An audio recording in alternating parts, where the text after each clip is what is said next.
Hey, must be the honey. Got a lot of buzz, so I make that money. All the hate just pollinates my ego as it inflates. I'm one of the greats, it ain't up for debate. Misheard me like, you what, mate? So come on and grab a play so I can relay a current stay of the day today before Bob Goulet sachet across a creme brulee. Okay, don't play.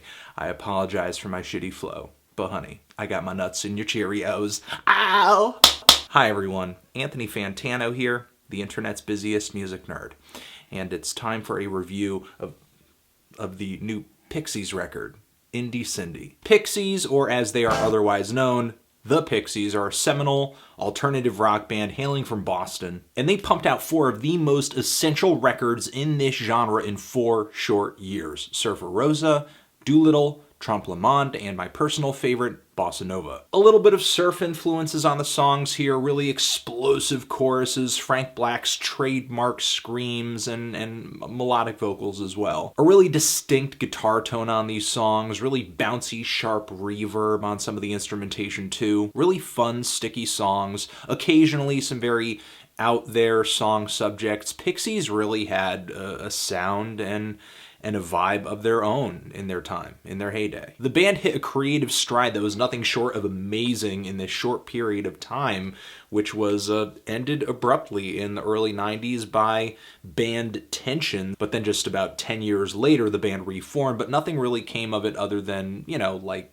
some live shows and stuff like that. Until last year when Pixies dropped their first big single in a long time, announcing that more material was going to be on the way, and that song was Bag Boy. And this song was sort of met with a lot of mixed reviews. Some shrugs, some hardcore fans were happy and excited, others were just really disappointed. And almost simultaneously, this song came with the announcement that Kim Deal was officially, after years of tension and hiatus and everything like that, officially leaving the band. I mean, not a complete loss for her, considering that she's always had some creative output for herself with the Breeders, very well-known Pixies side project. And this song, Bag Boy, built up to an EP, which led to another EP, which led to a third EP, all of which were met with pretty lukewarm responses. There were some incredibly lackluster ballads on these EPs, like Andro Queen, where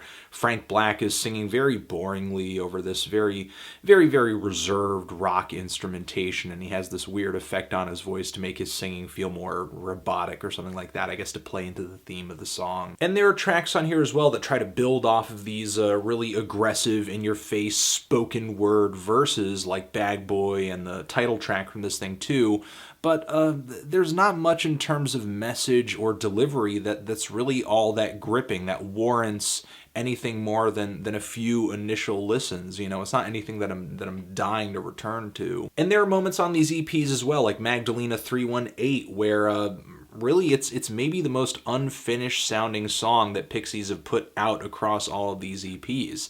It just feels really undynamic and sort of flatlining throughout the entire track. Just a little redundant, a little boring, sort of like the track Silver Snail. I feel like the slow pace of the song and the melodies in the lead vocals on this track imply a bit of an epic mood or like an epic feel that the song actually doesn't deliver. And then the song Blue-Eyed Hex, which is maybe one of the louder standouts on this entire EP series, and I couldn't quite put my finger on what the guitar riff of this song was reminding me of, but when Frank Black starts just screaming really shrilly, like retching violently toward the end of this track, it comes to me, this is like a really bad AC/DC parody. And there are other tracks on here that are just really middle-of-the-road poppy alternative rock songs that Pixies fans wouldn't even bat an eye at if the band's name wasn't attached to them, like Ring the Bell and Another Toe in the Ocean.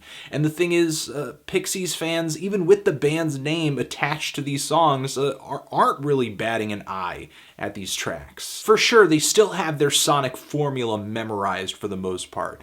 A lot of it, I don't think, has translated all too well to this more modern recording setup. But even with a lot of the production qualities being present on this record, there's a lot to be desired in terms of the vocal delivery and the song and melody writing and the performances as well. Obviously, these EPs fell short just enough to keep even hardcore fans from really spreading the word about the Pixies' latest material, because now with this new record, this new album from the Pixies, you know, because the phrase first album in 23 years is way sexier than a compilation of a bunch of EPs that they put out recently. Are we that out of touch with what the Pixies are doing that we can just be told that and be like, huh, okay, yeah. And, you know, even though I was kind of on the fence with a lot of these EPs separately, together as an album, a lot of the songs here are even more unpleasant and just not that interesting to listen to. As a group, I just find these songs intolerable, unless you're the kind of person who is tolerable of textbook examples of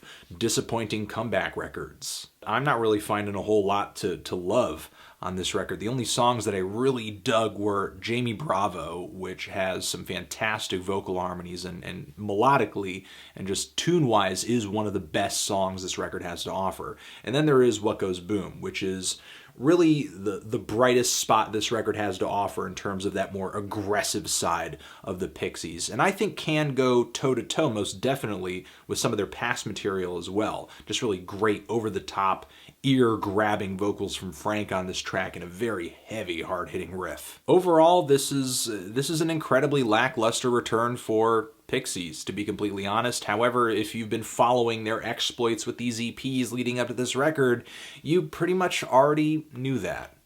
I'm feeling a strong 3 to a light 4 on this thing. Tran? Position, if you've given this record a listen, or the EPs that preceded it, what did you think of it or them? What should I review next? And that's it. Anthony Fantano, Pixies, forever.